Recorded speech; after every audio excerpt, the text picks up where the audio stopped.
In the rural outskirts of Black Hollow, West Virginia, the locals whisper about a pond no one dares approach after dark. They call it Drowning Place, a body of water that has swallowed more lives than anyone cares to count.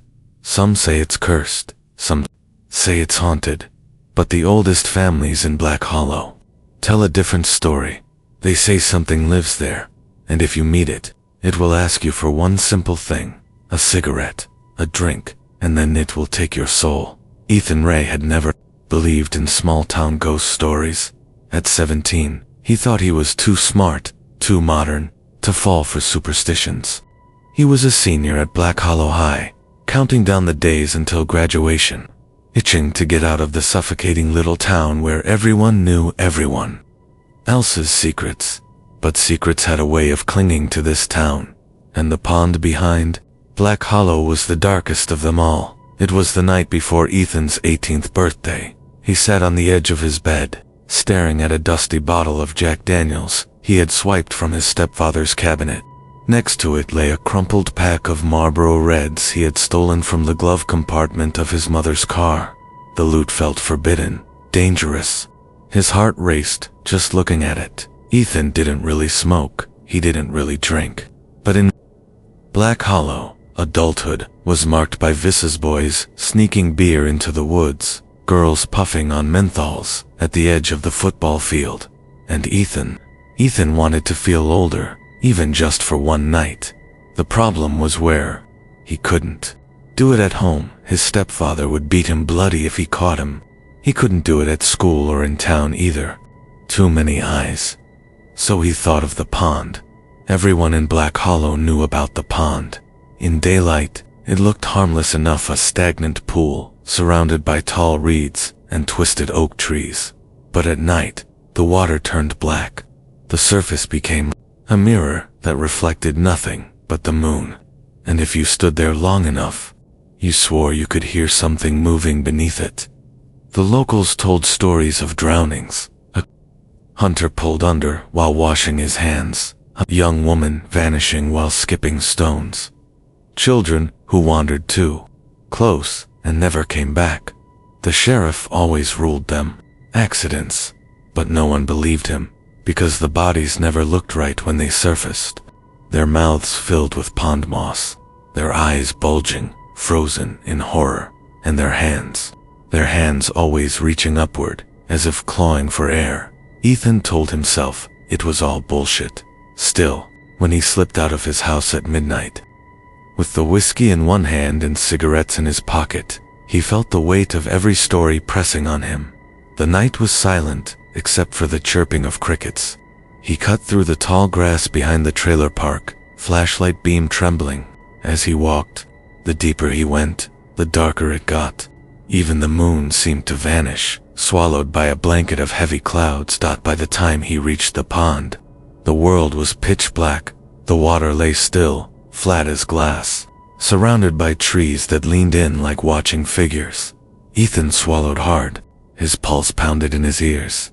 "Don't be a baby," he muttered under his breath. He sat down on the damp bank, unscrewed the bottle, and took his first sip. The burn in his throat made him cough, but he forced down another.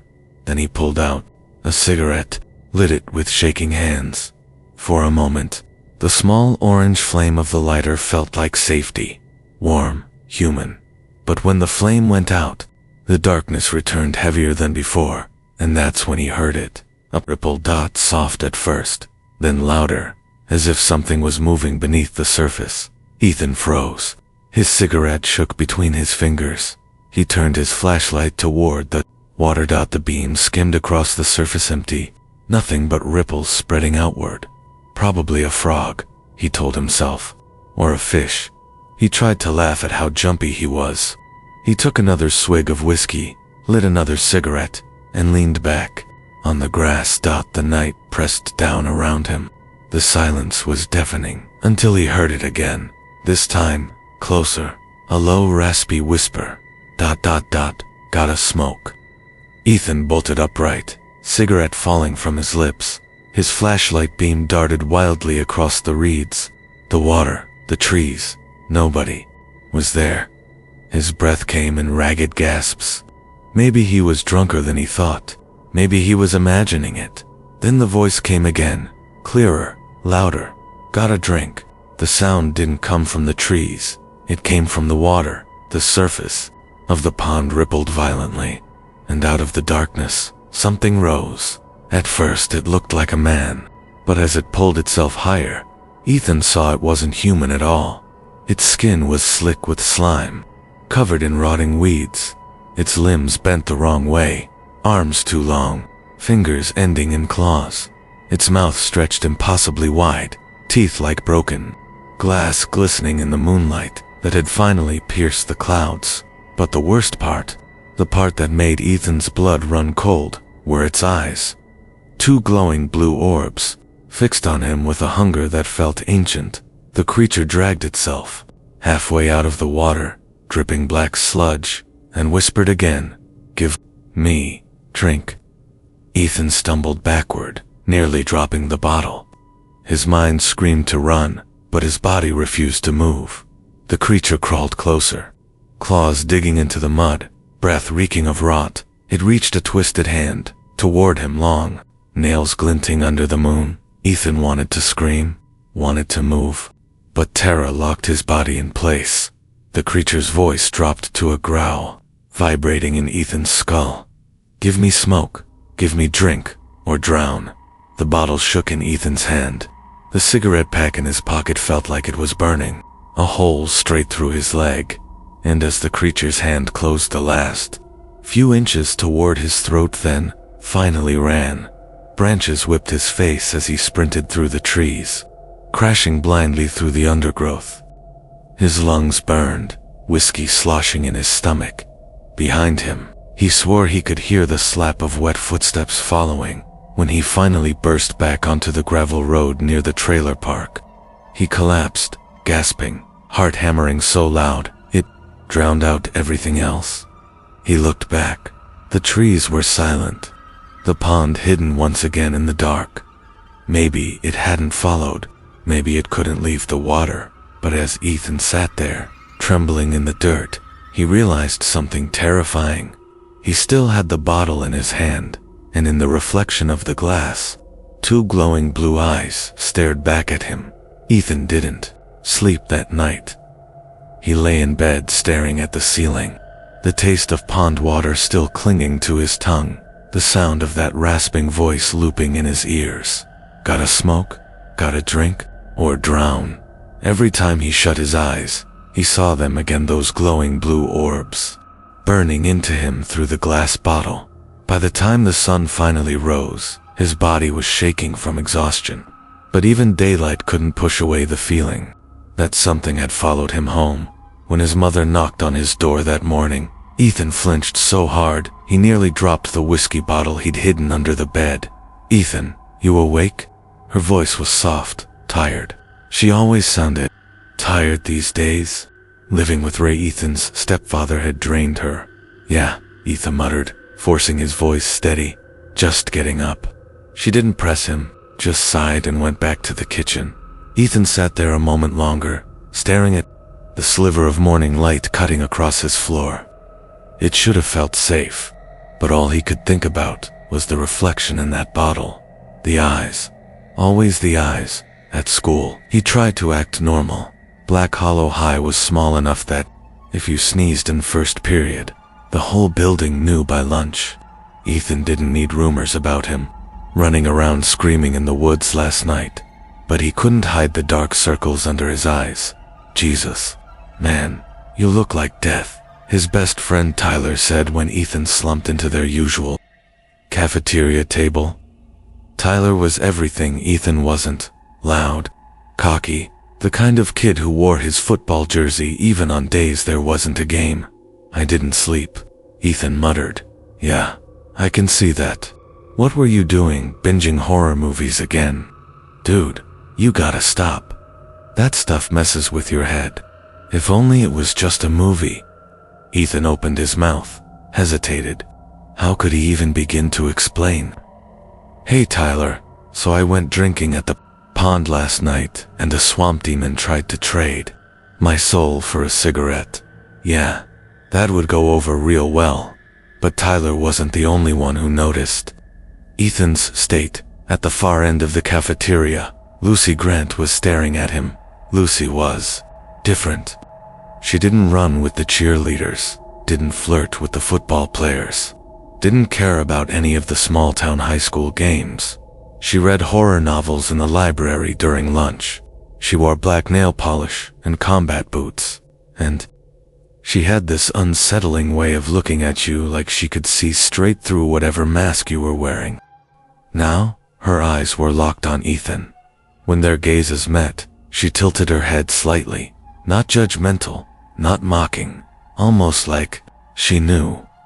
Ethan looked away fast. After school, he tried to walk home fast, keeping his head down, but halfway through the cracked sidewalk that led past the Black Hollow diner, Lucy appeared beside him like she'd been waiting. "You went to the pond last night," she said. Ethan nearly tripped. "What? I can tell? The way you're walking? Like something's still clinging to you?" Ethan forced a laugh. "You're insane. Maybe. But I know what I'm talking about." She stopped walking. Ethan kept going, but her voice carried behind him. "They always ask for the same thing first. A smoke, a drink, then they drown you." Ethan froze. His skin went cold. Slowly, he turned. Lucy was standing there calmly, arms folded. "How do you know that?" Ethan asked, his voice shaking despite himself. "Because my brother didn't come back from that pond 3 years ago," she said. That night, Ethan couldn't stop thinking about Lucy's words, her brother. He remembered vaguely some story about a kid disappearing. Sheriff called it a drowning accident. The whole town whispered about it for months, then went quiet, like they always did. But Lucy, she still carried it. Ethan sat on his bed, staring at the cigarettes in his hand. He thought of the voice. Gotta smoke, gotta drink, or drown. He thought of Lucy's eyes, the way she'd said it so calmly, so certain, and for the first time, Ethan wondered what if the stories weren't just stories. He didn't have to wonder long, because that night, it came back. The clock read 2:13 a.m. when Ethan jolted awake. The room was dark, silent, too silent. Even the cicadas outside had gone quiet. Then he heard it, a soft scratching sound, like nails against glass. Ethan's heart froze, slowly. He turned his head toward the window. Something was there. 2 glowing blue eyes, staring in from the darkness. He gasped, scrambling backward on his bed. The eyes didn't move. They just hung there, impossibly bright against the night. Then, a voice seeped through the glass. "Gotta smoke." Ethan's hands fumbled, knocking over the pack on his nightstand.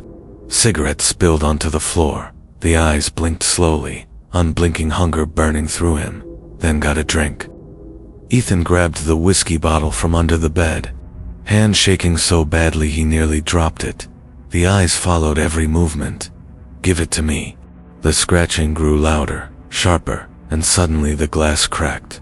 A long webbed hand forced its way inside, clawed fingers dripping pond water onto the carpet. Ethan screamed in. The lights in his room flicked on. Ethan's mother stood in the doorway, eyes wide, but the window was empty. The hand was gone, just glass, unbroken. Ethan sat there, panting, drenched in sweat, cigarettes scattered everywhere, his mother's face twisted with worry. "What the hell is going on with you?" He couldn't answer. His throat was dry, words stuck. "Ethan," she pressed. But what could he say? "There's a demon at the window, Mom. It wants my cigarettes." He forced a weak smile. "Bad dream, that's all." She didn't look convinced. But she left, muttering about how he was becoming more like his father every day. When the door clicked shut, Ethan buried his face in his hands. It hadn't been a dream. He knew it hadn't, and if it could follow him here, nowhere was safe. The next morning, Ethan skipped school and went straight to the diner. Lucy was there, of course, sitting in the corner booth with a black coffee and her ever-present notebook. She looked up as he approached, her gaze sharp. "It came to you," she said simply. Ethan sat down hard across from her. What the hell is it?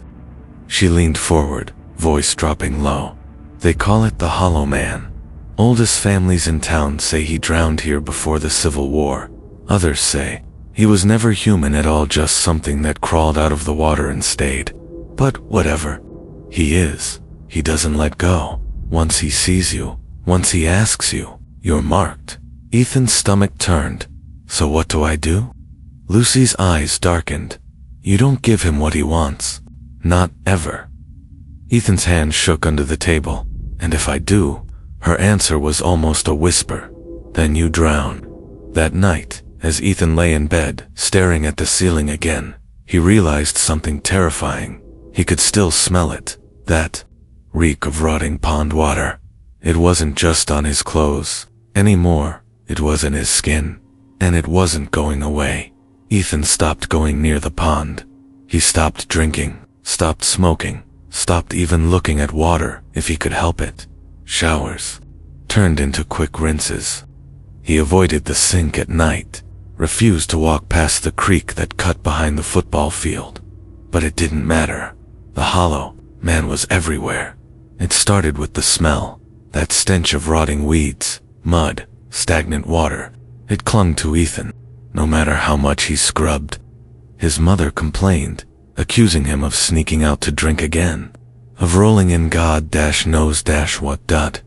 Then came the noises, scraping at his window, whispers in the dark, always the same words, dragging through the night, like a promise. Gotta smoke? Gotta drink? Or drown?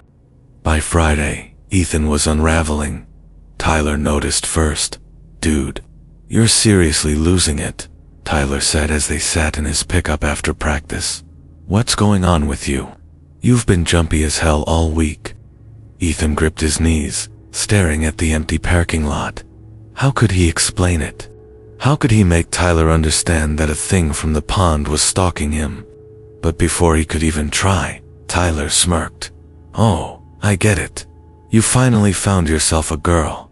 Ethan blinked. What? That Grant chick? Lucy, you've been hanging around her, right? No wonder you look half dead. You're sneaking out at night for a little midnight action.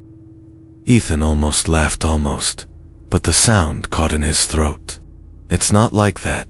Tyler grinned. Relax, man. I won't tell. Just maybe pick someone who doesn't look like she eats bats for breakfast. Ethan shook his head, heart pounding. You don't get it. She's the only one who... He stopped. Too close. Too much truth. Tyler narrowed his eyes. The only one who... What? Ethan forced a shrug. Never mind. But the way Tyler looked at him, suspicion sharp in his gaze, Ethan knew this wasn't over. That night, Ethan heard it again. Not from the pond. Not from the window. From inside the house. The sound of dripping water. He sat up in bed, every nerve screaming. The hallway light under his door flickered. The dripping grew louder. Slowly, heart hammering, Ethan pushed the door open. The hallway stretched dark and empty, carpet squelching wet under his bare feet. His mother's bedroom door was shut. Ray's snores rattled faintly through the wall, and at the end of the hall, the bathroom light glowed faintly. Drip, drip, drip, drip. Ethan's throat closed. He knew what he would see. He knew, but his legs carried him forward anyway. The bathroom door creaked as he pushed it open, and there it was. The Hollow Man, crouched in the tub. Body bent unnaturally, limbs splayed against porcelain, slick with pond scum. Water spilled over the sides, running black across the floor. Its glowing eyes locked on Ethan. Gotta smoke. It hissed. Ethan stumbled back, slamming the door shut. His heart thundered as he bolted to his room, locking the door, shoving the dresser against it. The dripping stopped. The house went silent. But Ethan knew it was still there. Waiting the next day at school, Tyler wouldn't stop pushing. Dude, seriously, what's going on? You're pale as a ghost.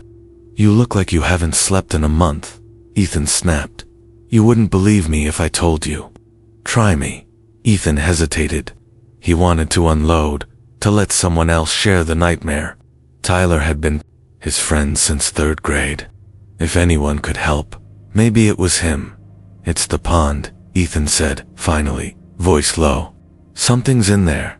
Something that followed me home. Tyler blinked, then burst out laughing. You're kidding, right? Oh my God, do you actually believe that hollow man crap? Ethan's stomach twisted. I saw it, Ty. I saw it with my own eyes. Tyler smirked, shaking his head. Man, I knew you were into Lucy's freak show ghost stories, but this is next level. You really need to chill. I'm not joking, Ethan snapped, louder than he meant. Heads turned. He lowered his voice, teeth clenched. It's real, and it's after me. Tyler leaned back, amused. Fine, prove it. Ethan's blood went cold. Tyler grinned. Let's go out there tonight. You and me. We'll sit by that pond, smoke a pack, drink a 6-pack, and if the big bad hollow man shows up, I'll eat my helmet. Ethan shook his head violently. No, you don't understand. Exactly. I don't, because it's not real. Tyler clapped him on the shoulder, laughing. Come on, man, don't tell me you're scared. Ethan didn't want to go. Every part of him screamed to stay away, but Tyler wouldn't let it go. By midnight, Ethan found himself standing on the muddy bank again, the moon hanging pale above them. Tyler carried a cooler and a flashlight, grinning like it was all a big joke. See? Just water, Tyler said, cracking open a beer. Nothing out here. But mosquitoes. Ethan's hands shook as he lit a cigarette, eyes scanning the surface. The water was too still, too dark. Relax, Tyler said, taking a swig.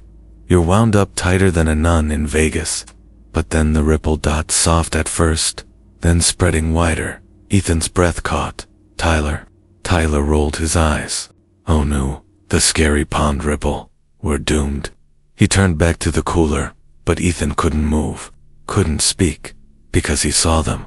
The eyes, glowing blue, rising from the black water. The hollow man surfaced slowly, slime dripping from its twisted frame. Its mouth stretched wide, teeth glistening. Tyler froze, beer halfway to his lips. What the hell? He whispered, the creature's gaze fixed on him. Got a drink? Tyler's hand trembled. He laughed nervously, shoving the can forward. Sure, buddy. Take it. The hollow man's hands shot out, claws closing around the can. It crushed the aluminum like paper, black sludge spilling out. Then its gaze lifted back to Tyler. Got a smoke? Ethan choked out. Don't give it. But Tyler, shaking, shoved Ethan's pack forward. Here, take 'em. Take whatever you want. The hollow man plucked the cigarette from the pack with long, dripping claws. It raised it to its jagged mouth, unlit, as if savoring the gesture. Then it leaned forward and smiled. Before Tyler could move, the creature lunged. Its claws sank into his shoulders, dragging him down with impossible strength. No, Ethan screamed, diving forward too late. Tyler's flashlight hit the mud, beam spinning wildly as his body vanished beneath the surface. The water exploded with bubbles, thrashing, muffled screams, then silence. The pond went still. Only the crushed beer can floated, gently to the bank. Ethan stumbled back, chest heaving. The flashlight beam quivered across the water, catching a glimpse of something floating up. Tyler, face pale, eyes bulging, mouth packed with rotting weeds. His arms were frozen upward, fingers clawing at nothing. The hollow man's whisper carried across the pond. Got a drink, got a smoke, got a soul. Ethan turned and ran, screaming, as the ripples spread wider and wider behind him. When Tyler didn't show up to school Monday morning, nobody panicked. At first, kids skipped all the time. Football players partied, got drunk, crashed at each other's houses. Teachers muttered about irresponsibility. Coaches fumed about wasted practice time. But when Tuesday came and Tyler was still missing, The whispers started by Wednesday. The sheriff's cruiser was parked outside the school, and by Thursday, the whole town of Black Hollow was buzzing. Ethan didn't say a word. He sat through every class numb, barely hearing the lectures, the gossip, the speculations. They'll never find him, Ethan thought. Not the way he was. Not after what I saw. But he couldn't tell anyone that, who would believe him. That his best friend had been dragged beneath the pond by a slime-covered corpse thing that smoked cigarettes and drank beer before stealing souls. They'd lock him up, or worst, think he was responsible. So Ethan said nothing, and every night he lay awake waiting for those eyes to appear again. At dinner Friday night, his mother finally broke. "Ethan," she said, setting down her fork, "you knew Tyler, didn't you? You were friends." Ethan's throat closed. "Yeah." She gave him a searching look. Have you heard anything? About where he might have gone?" Ray grunted from the recliner, beer in hand. "Kids. Probably off screwing around somewhere. Always was a cocky little shit." "Ray," Ethan's mother snapped. "That's someone's child." Ray snorted. "So what? He'll turn up. They always do." But Ethan knew better. He couldn't taste his food. Couldn't swallow past the guilt choking him. Because the truth was Tyler was dead because of him. Because Ethan had brought him to the pond, and the Hollow Man wasn't done. Saturday. Lucy found him sitting outside the diner again, staring at the gravel. "They won't find him," she said quietly, sliding into the seat across from him. Ethan looked up sharply. "Don't say that. You know it's true." Her eyes were calm, but not unkind. Like she'd been living with this truth so long, it no longer shocked her. "They'll dredge the pond," Ethan said desperately. "They'll find his body. They have to." Lucy shook her head. "That thing doesn't leave bodies unless it wants to. My brother was gone for weeks before they found him, and when they did," she swallowed, voice catching for the first time. "He didn't look like himself anymore." Ethan buried his face in his hands. "It's my fault. I brought him there." Lucy leaned forward. "No, don't you dare carry that. The Hollow Man chooses who he marks. Tyler was doomed the second he saw it." Ethan's hands trembled. "Then I'm doomed too." Lucy didn't argue. She just looked at him with those sharp, steady eyes. That night, Ethan dreamed of water, black, endless water. He was sinking, lungs burning, arms thrashing, slimy hands wrapped around his ankles, dragging him deeper, and through the bubbles. The Hollow Man's grin widened, teeth jagged and dripping. "Gotta smoke? Gotta drink? Or drown?" Ethan woke choking, sheets drenched in sweat, and then he heard it. From the corner of his room, drip, dot, drip, dot, drip, dot. He turned slowly, heart pounding. At first, nothing, just shadows. Then movement. The Hollow Man crouched in the corner, impossibly tall, body bent to fit the small space. Its glowing eyes burned, breath rattling like a death rattle. It raised one clawed hand slowly and pointed straight at Ethan. "Soon," it rasped. Ethan screamed. His mother burst into the room seconds later, Ray stumbling behind her. But the corner was empty. Nothing there. Just the faint smell of rotting weeds. The sheriff called for a town meeting Sunday evening. The diner was packed, every booth full. People standing shoulder to shoulder. Sheriff Harlan was a heavy man with thinning hair and a voice that carried. "We're doing everything we can," he said, sweating under the fluorescent lights. "Search parties are organized. The pond's been dragged. We've interviewed everyone Tyler spoke to in the days before he disappeared. But as of now, we have no evidence of foul play. No evidence." Tyler's mother screamed from the back, tears streaming down her face. "My son didn't just walk away." Murmurs rippled through the crowd. "Check the woods again. Could be drugs. What about that pond?" Sheriff Harlan slammed a hand on the counter. "That pond is nothing but local superstition. How many times do I have to say it? There is no Hollow Man." Ethan felt Lucy's eyes on him across the room, but no one else dared speak, because everyone in Black Hollow knew. They just pretended not to. After the meeting, Ethan walked home alone, night pressing heavy around him. His breath puffed white in the cold. Halfway down the road, he heard it. Footsteps behind him. He froze, turned, nothing. The road stretched empty, shadows twisting under the streetlights. He walked faster. The footsteps followed, splashing faintly, as if through shallow water. Ethan broke into a run, heart in his throat, sprinting the last 2 blocks to his trailer. He slammed the door, locked it, leaned against it, gasping, and in the silence that followed, he heard the whisper, right in his ear, "Gotta smoke." Monday morning, another boy was missing. Not Tyler this time, a freshman named Noah. He'd gone fishing at the creek with his older brother and never come home. The sheriff called it an accident again. Everyone else whispered otherwise. Lucy found Ethan after school, her face pale. "It's starting," she said. "What?" "The Hollow Man. Once he takes one soul, he always takes more, one by one, until he's satisfied." Ethan's stomach turned to stone. How many? Lucy's eyes were dark. No one knows, but he never stops at one. That night, Ethan sat at his desk, staring at the cigarettes in his hand. His body shook. His mind screamed. If he gave them to the Hollow Man, would it be enough? Could he bargain? Could he buy his life back?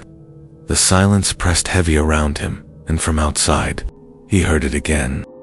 The rasping voice, sliding through the night like oil.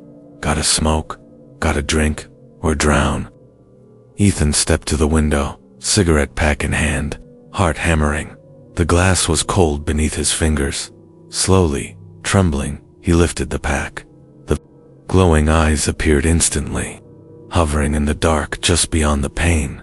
The Hollow Man grinned. "Good," it whispered.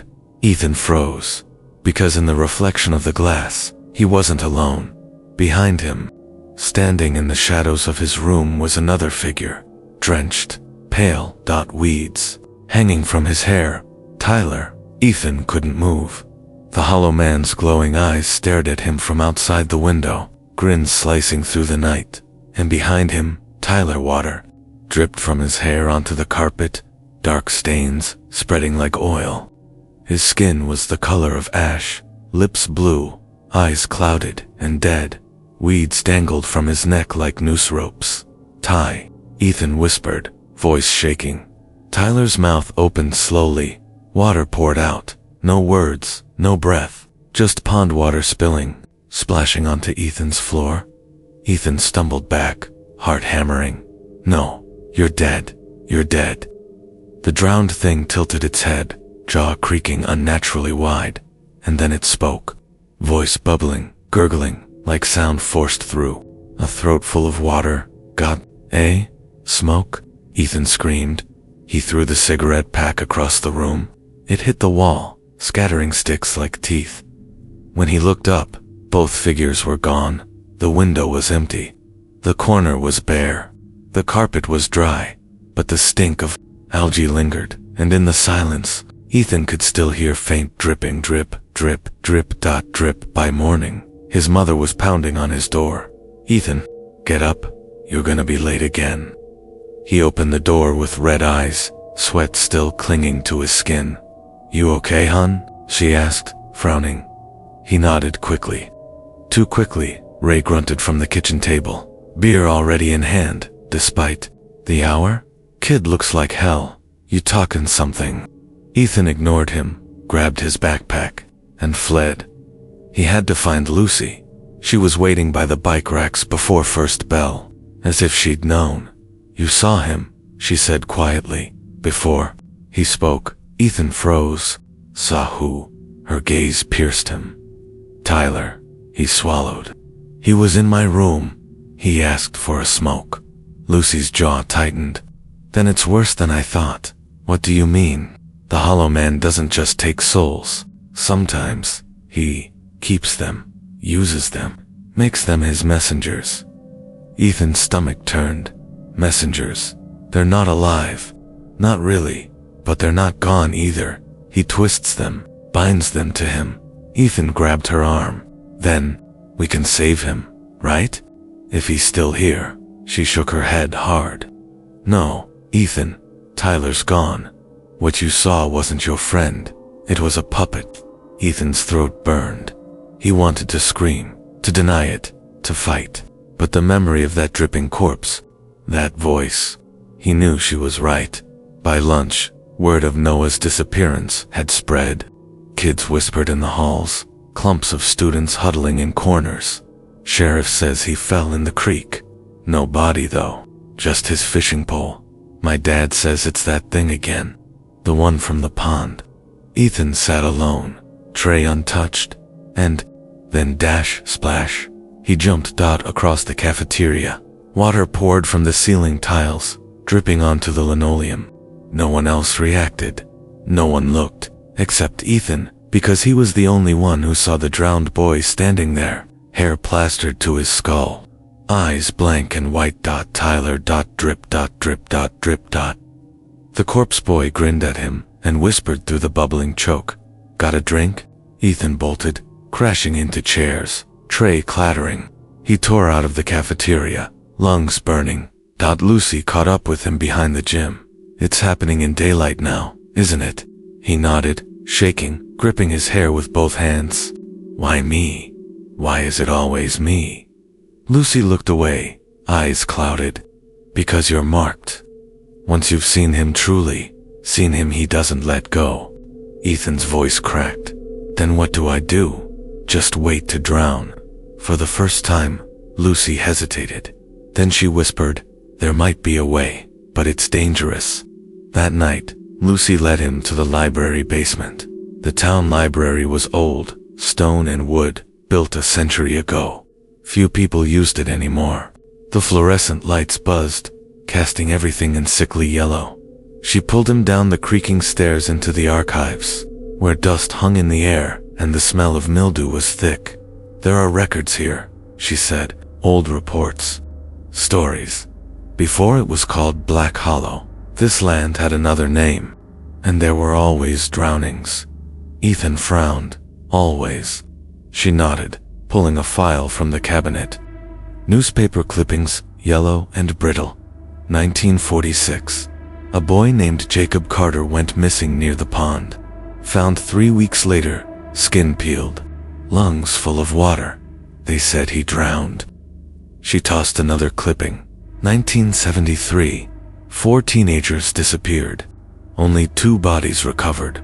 Both looked wrong, like they'd been underwater for months, even though they were found days later. Ethan's skin crawled as she kept going. 1989, 2001, 2015. Every decade or so, it starts again, and it always begins the same way, with one kid, alone at the pond. After that, it spreads. Ethan's stomach twisted. So it's a cycle. Lucy met his eyes. It's a feeding. Suddenly, a sound echoed through the basement. Drip, both. Froze. Drip. Lucy. Single quotes as flashlight flicked across the stone floor. Water pooled near the shelves, dark and spreading. And then a voice, bubbling up from the shadows. Ethan. He whipped around. Tyler's drowned face peered at him between the stacks. Jaw hanging loose, water pouring from his mouth. Lucy yanked his arm. Run. They bolted up the stairs, doors slamming behind them. The lights above flickered violently, and in the echoing dark below, Ethan heard it again. Gotta smoke. Gotta drink, or drown. That night, Ethan couldn't sleep. Every creak of the trailer made him flinch. Every drip of the faucet made his chest tighten. He lay staring at the ceiling until exhaustion finally dragged him under, and in his dream, he was back at the pond. Tyler stood waist deep in the black water, eyes glowing faintly. His voice gurgled. Come on in, Ethan. It's not so bad. Just cold at first. Ethan shook his head, backing away. But Tyler's drowned arms stretched out, weeds curling like fingers, and from the darkness beneath the surface, another shape rose tall, grinning, glowing eyes. The hollow man. Its voice echoed through the dream, dripping into Ethan's bones. You can't run. You can't hide. Smoke, drink, or drown. Ethan woke screaming, breath ragged. And this time when he sat up, the bed was soaked. Sheets dripping, pillow soggy, the smell of pond water heavy. In the air, Ethan sat on the edge of his drenched bed, shivering. The sheets clung to him, sticky with pond water. His breath came in short, panicked bursts, and his skin smelled like algae. He dug his nails into his arms until they bled, just to remind himself he was awake. This wasn't a dream anymore. It was here. The next morning at school, Lucy took one look at him and pulled him aside. You didn't sleep. I couldn't, Ethan rasped. He was there, in my room. The water, it was real, Lucy. I woke up in it. Her face darkened. That means the boundary's thinning. Once the hollow man breaks through completely, he doesn't just haunt, he claims. Ethan's voice cracked. Claims what? Her whisper was sharp as glass. Your body. They cut class and headed to Lucy's house. Her mother was at work, her younger brother asleep upstairs. The curtains were drawn tight, the house dim. Lucy pulled a shoebox from under her bed and dumped it on the floor. Inside, old papers, photographs, and a leather-bound journal, cracked with age. My grandmother kept this, she said. She believed the hollow man was older than the town, older than anything here. Ethan flipped through the brittle pages.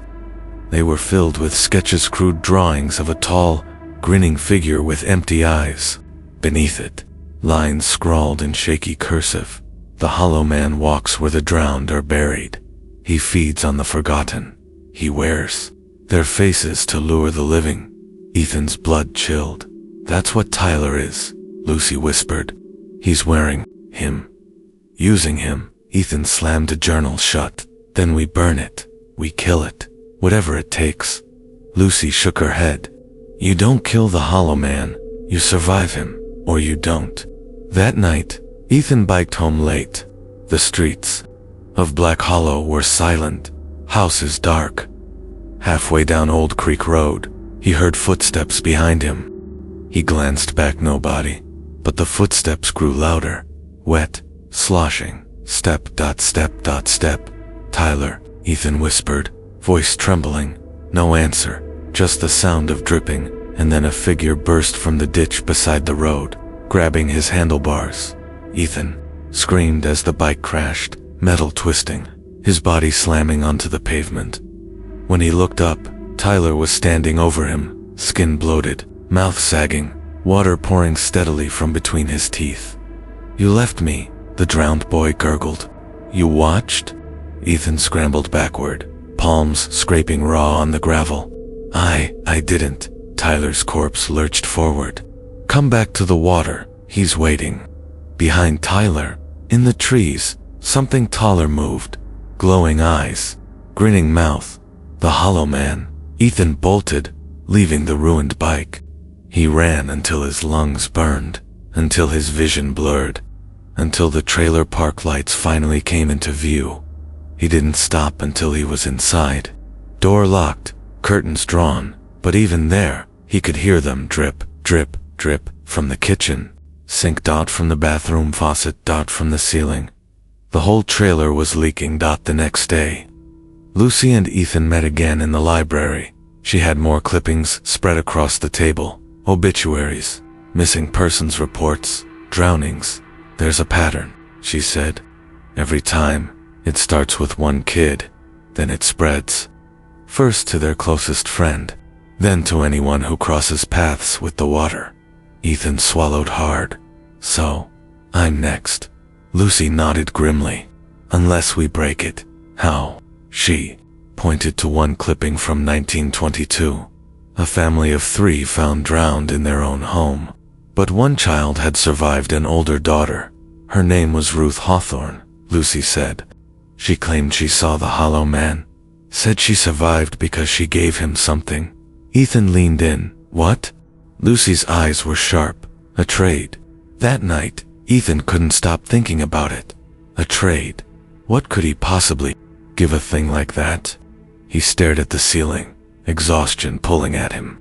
Finally, he drifted under and the dream came again. The pond, Tyler, waist deep in black water, weeds tangled in his hair. Come on, Ethan, the drowned boy whispered. It's easy, just let go. Ethan shook his head, tears burning. You're not real. You're not him. Tyler smiled, lips splitting, skin peeling from his jaw. He says I am. He says I'm you, too. And then the water rippled. The hollow man rose behind Tyler, towering, grinning. Trade, it hissed, voice like 100 drowning throats. Give, or drown. Ethan woke, choking on water. He stumbled to the bathroom, gagging, retching. Pond water spilled from his mouth into the sink, filling it. Overflowing. When he looked up, his reflection was gone. The mirror was empty. No, Ethan, just black water dripping down the glass. The next day, Lucy grabbed him by the shoulders. You're fading, she said, voice shaking. I can see it. You're paler, thinner. He's pulling you under already. Ethan's hands trembled. Then tell me how to stop it. Tell me what the girl traded. Lucy hesitated, her lips pressed tight. Finally, she whispered, she gave him someone else. Ethan's heart stopped. What? That's the only way. The hollow man doesn't go away. He just changes targets. If you want to live, you have to choose another. Ethan staggered back, bile rising in his throat. No, I'm not, no. Lucy's eyes filled with tears. Then he'll take you. That night, Ethan sat alone on the trailer steps, staring at the dark woods. The pond was out there, waiting. The hollow man was waiting. And Ethan knew one thing. If Lucy was right, he would have to decide. Trade someone else? Or drown? The days blurred together. Ethan stopped eating. He barely slept. His skin had turned pale, almost gray, and his eyes carried deep, black hollows. At school, teachers sent him to the nurse's office. Friends whispered, but no one understood. How could they? Only Lucy knew. And even she couldn't protect him. The hollow man was patient. The hollow man was hungry. One evening, Ethan sat in the corner of his trailer's kitchen, staring at the sink. The faucet dripped steadily. Each drop struck the basin with a sharp plink. But then the droplets began to fall faster. Plink, plink, plink, plink, plink, until the sound became a steady pour. And then, without touching it, the faucet twisted fully open. Water gushed, dark, murky water, thick with weeds and silt. Ethan scrambled back, heart hammering. As the sink overflowed, the floor flooded, rising past his ankles. He waded toward the door, but it wouldn't open. The knob slick with slime, refusing to turn. The water reached his waist, and then he heard it. A voice. Ethan. He froze. It was his father's voice. Ethan, it's me. Open the door. No, it couldn't be. His father had left years ago, walked out without a word, but the voice came again, closer this time. Son, please. You can trust me. Open up. Through the window, Ethan saw him. A man in a soaked flannel shirt, face half decayed, water dripping from his mouth, smiling. Open the door, Ethan. He says it's not too late. Just give him someone else.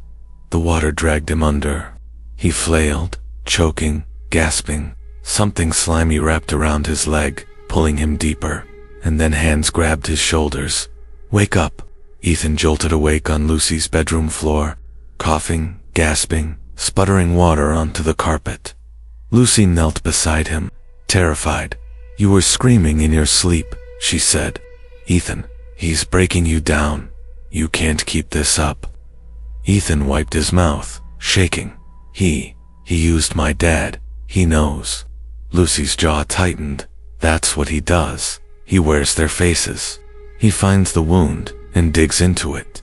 Her hand trembled as she showed him another clipping from her grandmother's journal. It was an article from 1954. A teenage girl found drowned in her bathtub. Her best friend had vanished the same night. On the back of the clipping, written in pencil. The hollow man takes one to spare another. The next night, Ethan didn't go home. He couldn't face the trailer again. Not with the water seeping through every crack. Instead, he followed Lucy through the woods. She had an idea, dangerous, desperate, but maybe the only way. They reached the pond at midnight. The surface was black and still, as though waiting for them. Lucy knelt, pulling a vial from her pocket. Salt, she explained, protective, or at least it's supposed to be. Ethan laughed bitterly. You think salt's going to stop that? Lucy's eyes burned. Do you have a better plan? Ethan opened his mouth to argue, and then the water stirred. Ripples spread across the surface. Something broke it. A hand, bloated, rotting fingers splayed wide. Tyler rose from the water, his face pale and bloated, eyes milky white. You should have saved me, he gurgled. Why didn't you save me? Ethan's chest seized. I tried, but Tyler wasn't alone. More faces broke the surface. Men, women, children, all waterlogged, all ruined, their mouths yawning open as pond water spilled out. Dozens of them, swaying just beneath the surface, and behind them taller than all, towering above the pond the hollow. Grinning eyes like holes burned into the night. Lucy clutched Ethan's arm. Don't move, don't listen. But the hollow man's voice slithered into Ethan's skull. You know the rule. Ethan, give, or drown. Choose, tonight. The drowned chorus whispered with him. Choose, choose, choose. Ethan trembled, every nerve screaming. No, I won't. The hollow man tilted its head, grin stretching wider. Then I will. It raised one clawed hand, and the drowned surged. They didn't come for Ethan, they came for Lucy. She screamed, as bloated hands gripped her legs, pulling her toward the water. Ethan grabbed her, yanking hard, but more and more corpses clawed up from the pond. Lucy kicked, sobbing, shrieking, Ethan, don't let go. Her fingernails tore into his arm as the drowned pulled harder. The hollow man leaned closer, eyes glowing. Trade, it hissed. Trade her. Trade anyone, or she drowns. Ethan's mind split. If he let go, Lucy would be gone. If he held on, they both would. The pond was rising, swallowing the bank, swallowing them. Lucy's face twisted in terror. Don't you dare leave me, Ethan. Ethan's chest heaved. His grip trembled. The hollow man's grin widened. Choose. The water rose over Lucy's waist, over her chest. She thrashed, eyes wild, mouth gasping. Ethan screamed, pulling with everything he had. No, you can't have her. Something broke. A blinding flash of pain seared his arm. For a split second, he thought he'd lost Herbert. When his vision cleared, Lucy was still there. The drowned had vanished. The pond was still again, but the hollow man remained, crouched at the water's edge. It grinned wider than ever. Soon, it whispered, you will beg me to take her, or another, and you will watch them drown. Then it melted back into the water, gone. Lucy collapsed on the grass, sobbing, drenched, shaking uncontrollably. Ethan held her, just as broken, and for the first time, he understood the truth. There would be no outrunning it. The hollow man didn't just want to trade. He wanted Ethan to decide, and he wasn't going to stop until Ethan did. Ethan didn't go home after the pond. He COULDN. Single quotes. He and Lucy sat in the woods until dawn, shivering, too shaken to speak.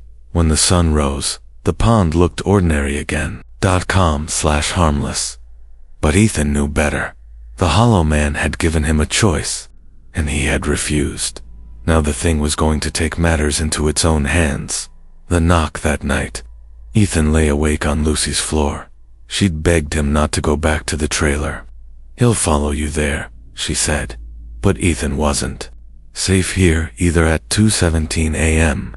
The knock came, not at the door, at the window. A sharp tap, tap tap on the glass. Lucy stirred. What is that? Ethan sat up slowly, stomach twisting. He knew what it was. The tapping came again, harder this time. Tap, tap, tap. They both turned toward the window and saw her, Mrs. Whitmore, the elderly neighbor, who lived 2 trailers down. She stood in the yard, nightgown soaked, eyes wide and vacant. Her gray hair clung to her face, dripping with pond water. Her lips moved, but no sound came. Just bubbles. Lucy gasped. "Oh my God." She's Before she could finish, Mrs. Whitmore slammed her head against the glass. Once, twice, a crack split the pane. Blood smeared the glass. Ethan rushed forward, trying to hold her back, but when he touched the window, her eyes snapped to his dot, and in a voice that wasn't hers, the hollow man spoke through her waterlogged throat. "You won't choose? Then I will." The glass shattered. The first victim by the time Ethan and Lucy stumbled outside. Mrs. Whitmore was gone, but her screams echoed through the night. Carried on the wind from the direction of the pond, they ran, branches slashing at their faces, feet pounding mud. The closer they got, the louder the screams became, until suddenly they stopped. Dead silence. The pond lay before them, dark and perfect as glass. Something floated near the center, Mrs. Whitmore's face. "Down still." Lucy choked on a sob. "No, no, no, no, no." Ethan waded into the water, screaming her name, dragging her toward the bank. Her body was cold, her skin pale, her mouth stuffed with moss. He collapsed beside her, sobbing, pounding her chest, begging her to wake up, but it was useless. The hollow man had claimed her. The messages. Ethan wept. A ripple spread across the pond. The hollow man rose, towering over the water. Its grin stretched from ear to ear, black water pouring from its teeth. It looked down at Mrs. Whitmore's body, then back at Ethan. "You think you can deny me? You think you can wait me out?" Its voice roared across the water, rattling the trees.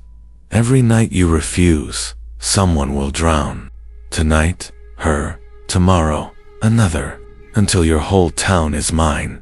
Ethan screamed, fists clenched, voice breaking. "Stop it. Take me. Just take me instead." The hollow man tilted its head, amused. "No, that's not how it works. You don't get to be the sacrifice, Ethan. You get to be the executioner." It sank beneath the surface, leaving nothing but ripples. Aftermath. Sheriff Dalton's cruiser lights flashed red and blue across the trees when they returned. "He didn't believe their story. Said Mrs. Whitmore must have wandered into the woods. Tripped and drowned. Said Ethan and Lucy were just kids. Spooked and confused. But when they zipped her into the black body bag, Ethan saw something no one else did. Her eyes opened, for just a second, cloudy, pale, staring at him. And in that second, he heard the hollow man whisper from her lips, "One down." The guilt. Lucy sat on her porch, shaking, while Ethan paced in the dirt. "This is my fault," he muttered. "He wanted me to choose. I didn't. So he picked for me." Lucy grabbed his arm. "No, this isn't you. It's him. It's always him." But Ethan pulled away, voice breaking. "Don't you get it? He's not going to stop. Tomorrow it'll be someone else. The night after that, another. And all because of me." Lucy's eyes filled with tears. "Then we find a way to end it. We have to." Ethan's laugh was hollow. "How? Salt didn't work. Prayers don't work. He's stronger than anything we've ever seen." Lucy looked back at the pond in the distance. Its surface was black, still, mocking. Her voice was almost a whisper. "Maybe we don't fight him. Maybe we trap him." The promise that night, Ethan wrote in his notebook. He listed every name he knew, every person in town, every neighbor, every classmate, because the hollow man had made a promise. One down, tomorrow another, and unless Ethan found a way to stop it, he would have to watch his entire town drown, one by one, and maybe, eventually. Lucy. Ethan closed the notebook, tears dripping onto the page. His hand shook as he whispered to himself in the dark. I'll find a way. Before he takes her, I swear. Ethan couldn't shake the sound of Mrs. Whitmore's gurgling scream. It followed him into daylight, echoing inside his skull like a curse.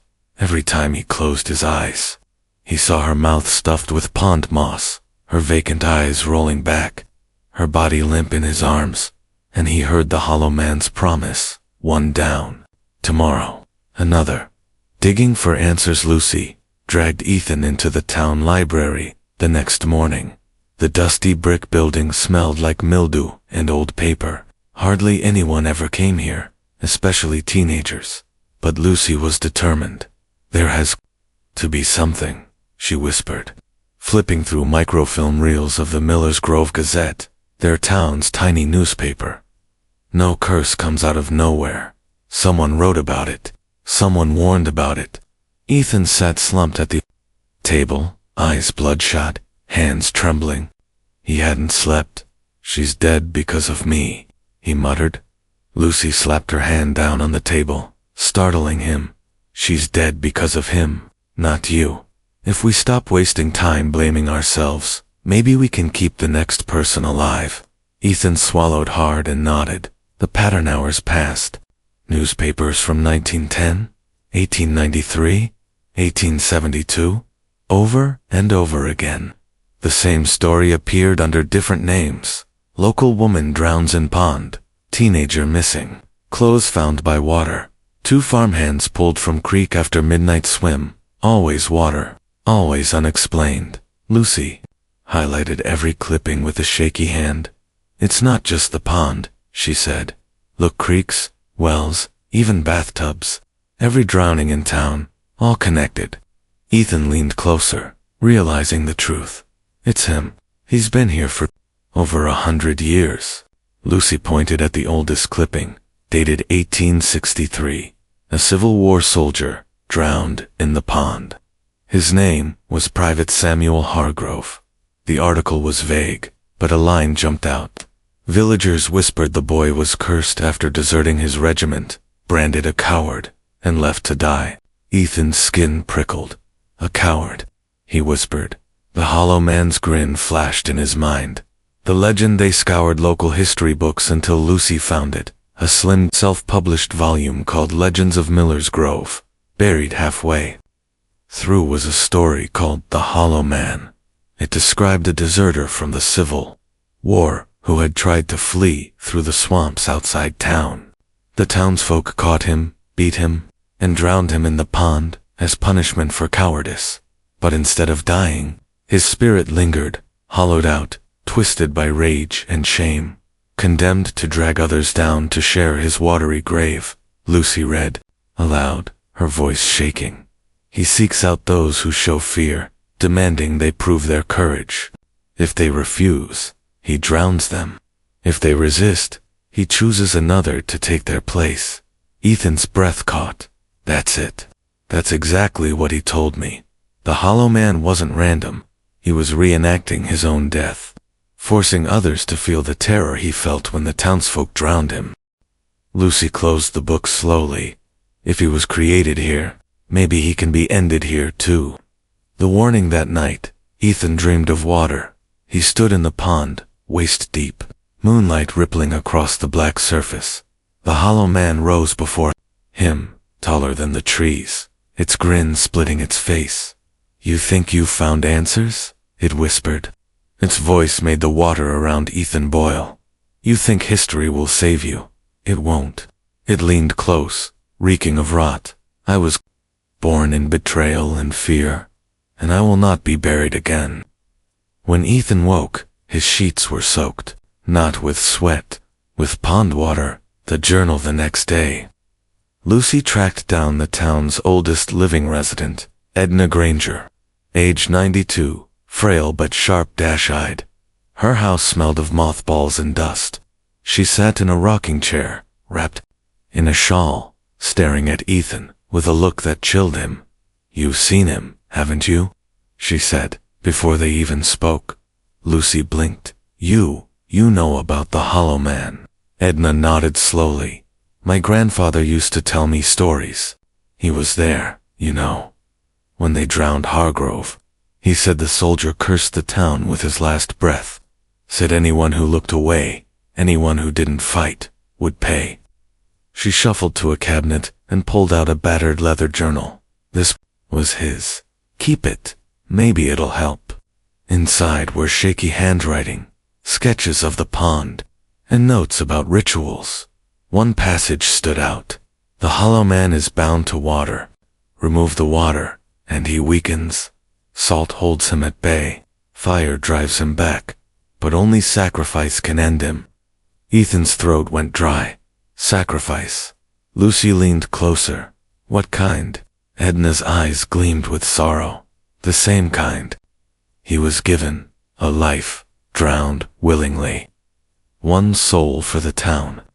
The rift that night, Ethan and Lucy argued. Lucy slammed the journal shut. No, absolutely not. We are not feeding him another person. Ethan paced the floor, voice hoarse. What, if that's the only way? What if it's the only way to save everyone else? Lucy grabbed his shoulders, tears streaming. Then we find another way. We trap him, bury him, burn him, anything. But I won't let you die, Ethan. I won't let anyone else die. Ethan pulled away, shaking his head. You don't get it. He already promised someone else will drown. Tomorrow, and the next day, and the next. How many people do we let die before we accept it? Lucy's voice cracked. We don't decide who lives or dies. That's what he wants. That's how he wins. But Ethan couldn't shake the journal's words. One life for the town, the next victim at dawn. The sirens wailed. A teenage boy, Kyle Jensen, a sophomore from their school, was found in his bathtub, drowned mouth. Stuffed with moss. The sheriff called it a tragic accident. Said maybe Kyle slipped, hit his head. But Ethan and Lucy knew better. The hollow man's threat was real. 1 down now, 2, and tomorrow, 3. The countdown. Ethan stared at the journal, his reflection rippling in the pond sketch on the page. His chest tightened as the truth sank in. The hollow man wasn't going to stop. He had started his count, and unless Ethan chose to sacrifice someone, or himself, the town would fall one victim at a time. Lucy's voice trembled behind him. We're running out of time. Ethan closed the journal with shaking hands. No, time's already gone. The town was silent. Too silent. After Kyle's funeral, Miller's Grove felt like it was holding its breath. Doors stayed locked, curtains drawn. Nobody walked the streets. After sundown, everyone felt it, though nobody dared say it aloud. The pond was awake, and it was hungry, preparing for the end. Ethan, Lucy gathered everything they could. Rock salt stolen from the hardware store, kerosene from Ethan's dad's garage, a bundle of old rosaries from Lucy's grandmother, and the battered journal. Its pages stained with pond water. They packed it, all into backpacks. Lucy's hands shook as she tightened the straps. This is insane, she whispered. We're just 2 kids. What if none of this works? Ethan zipped his pack shut, his face pale but set. Then we die trying. Lucy flinched. Don't say that. But deep down, she knew he wasn't wrong. The walk at midnight, they walked. To the pond. Every streetlight flickered as they passed, buzzing faintly before dying into darkness. The woods loomed like black teeth. The air grew colder, damp. When they reached the clearing, the pond looked alive. Its surface rippled, though no wind blew. Bubbles breaking the surface, as if something just beneath was breathing. Lucy gripped Ethan's hand. It's waiting. Ethan nodded. Then let's not keep it waiting. The hollow man appears though. Water shivered, then rose. The hollow man erupted from the pond like a nightmare breaking through glass. His grin stretched impossibly wide, water pouring from his gaping mouth. His hollow sockets locked onto Ethan. You brought yourself to me, it whispered, its voice echoing across the trees. You are ready. Lucy raised a trembling hand and hurled salt across the bank. The crystals sizzled where they landed, making the hollow man recoil with a hiss. It laughed, a wet, bubbling sound, salt, fire, old tricks of frightened children. Its head snapped toward Lucy. "Will you drown for him, little one?" Lucy froze. Her voice cracked. "Never." The hollow man's grin widened. "Then he will." The battle Ethan pulled the kerosene can from his pack, yanked the cap, and splashed it across the ground. With shaking hands, he flicked his father's lighter. Flame roared to life, surrounding the pond in a burning circle. The hollow man shrieked, its body writhing as the fire reflected in its watery skin. But then it surged forward, the flames hissing as if smothered by its presence.